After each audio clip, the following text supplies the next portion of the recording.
tanah tidak hanya sebagai tempat berpijak di bumi. Bagi rakyat, terutama petani, tanah adalah sumber penghidupan yang membuat dapur mengepul, sumber untuk menyekolahkan anak-anaknya, dan masa depan yang bisa diwariskan. Banten pernah menyimpan cerita panjang tentang para petani yang berpuluh tahun berjuang demi tanah mereka.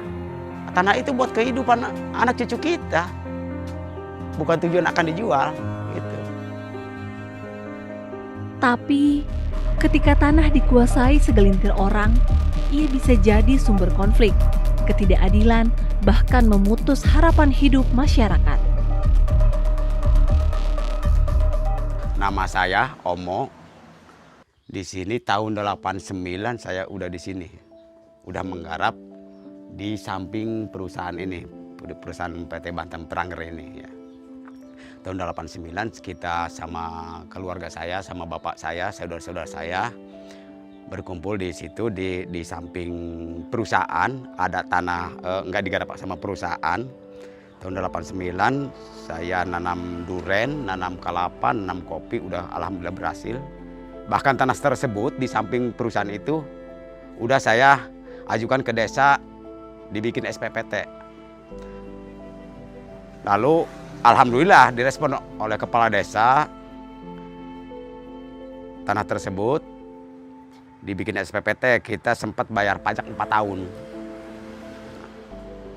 Tiba-tiba duren udah memanenkan, kelapa udah panen, kopi udah panen, tanaman-tanaman kita ya. Tahun 2007 itu datang pihak perusahaan.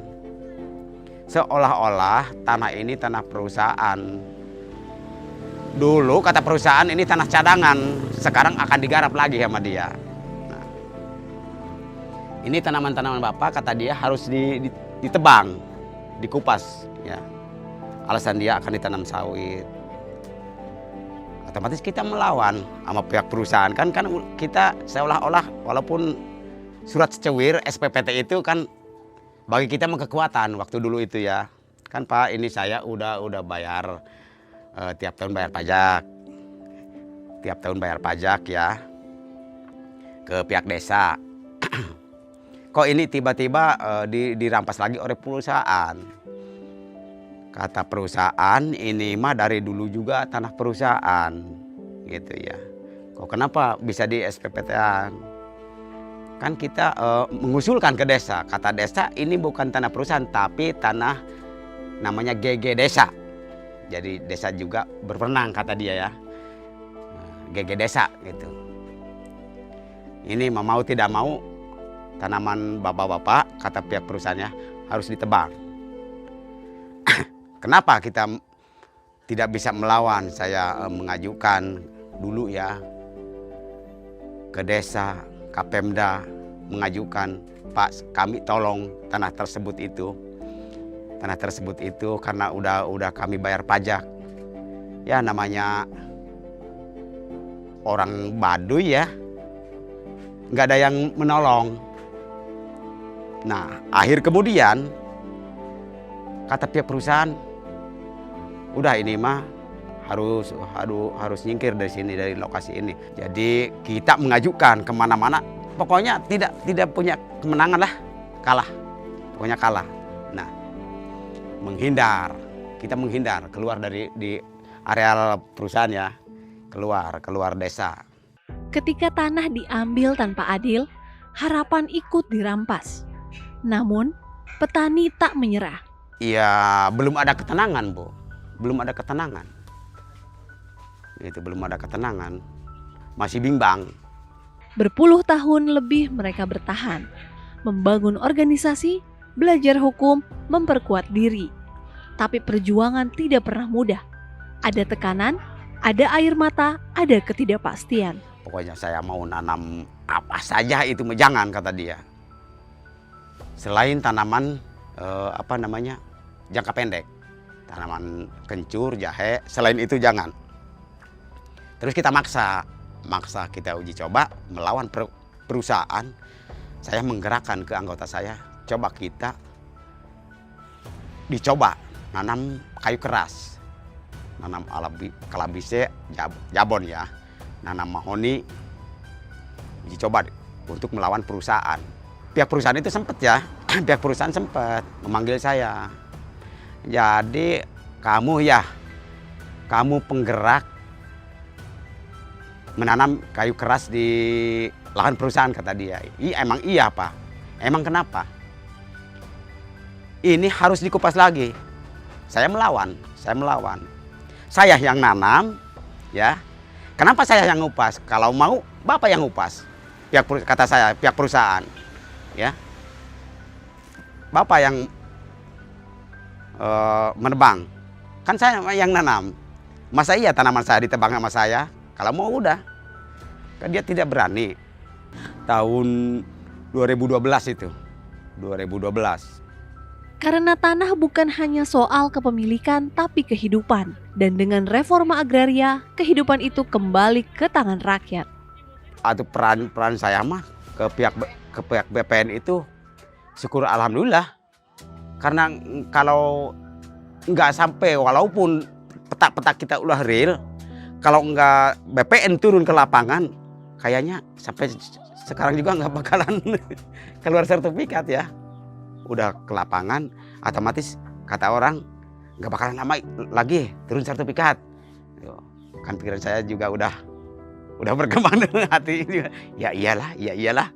Kata orang juga kalau udah turun BPN mah pasti berhasil. Pikiran saya gitu. Makanya ke pihak BPN juga saya bersyukur, terima kasih. Karena yang berwenang mengeluarkan sertifikat itu kan BPN gitu. Atas dukungan BPN, ya, atas perhatiannya kepada petani anggota P2B yang ada di wilayah Gunung Anten di Kabupaten Lebak. Banyak terima kasih dari BPN Kabupaten, BPN Provinsi, dan BPN Pusat. Bahkan saya mah waktu terbit sertifikat banyak rintangan, nggak bakalan dapat, nggak bakalan berhasil P2B tersebut. Pasti yang berhasil itu pihak desa, nggak mungkin pihak P2B dapat. Nah, tiba-tiba syukur alhamdulillah 2023 itu bulan Oktober tanggal 27 terbit surat sertifikat. Bahkan waktu itu saya mah betul-betul nangis ya. Nangisnya kegagas ya. Jadi saya itu kata orang nggak mungkin. Kata orang nggak mungkin, kok bisa mungkin gitu ya. Bisa mungkin. Nah, di situ ada pengakuan dari pihak pemerintah. Nah, jadi dari 2023 itu kita nggak bimbang, nggak ragu untuk mengelola lahan, ya. Tanah udah jadi milik kita, tinggal kemauan kita mengelola lahan. Dan kalau punya modal kita, kalau mau membangun rumah, nggak ada halangan rintangan, ya. Tergantung kita punya modal, gitu. Jadi bersyukur alhamdulillah. Sesudah redis, alhamdulillah organisasi mendirikan aras, mendirikan masjid, musola. Kita berjalan mendirikan tempat pembibitan demplot. Ya.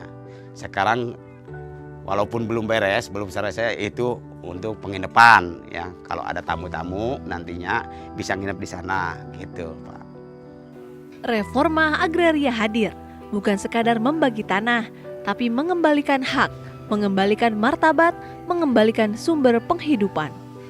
Kalau nggak ada sertifikatnya, kayaknya kayak dulu lagi.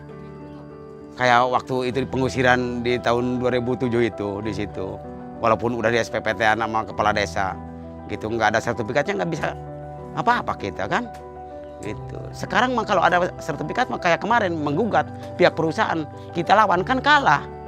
Pihak perusahaan ke pengadilan 7 kali ke pengadilan kemarin kan, sesudahnya ada sertifikat. Kan dilawan sama kita, kalah gitu. Kan ada tiba-tiba ada geng masuk ke lahan kita.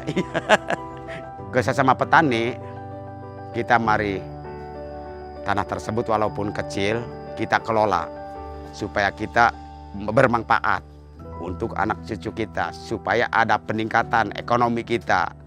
ya dari sekarang ke depan. Mari kita kelola bersama-sama lahan tersebut, dimanfaatkan. Pokoknya dari seluruh anggota P2B yang ada di Gunung Anten, mari kita bersama-sama mengelola lahan dimanfaatkan sebaik mungkin, sebetul-betulnya, biar kita ada peningkatan. Gitu. Hidup reforma agraria! Perjuangan petani Banten adalah wajah nyata reforma agraria, bahwa ketika tanah kembali ke rakyat, mereka bukan hanya bertahan, tapi juga bangkit untuk hidup yang lebih adil dan bermartabat.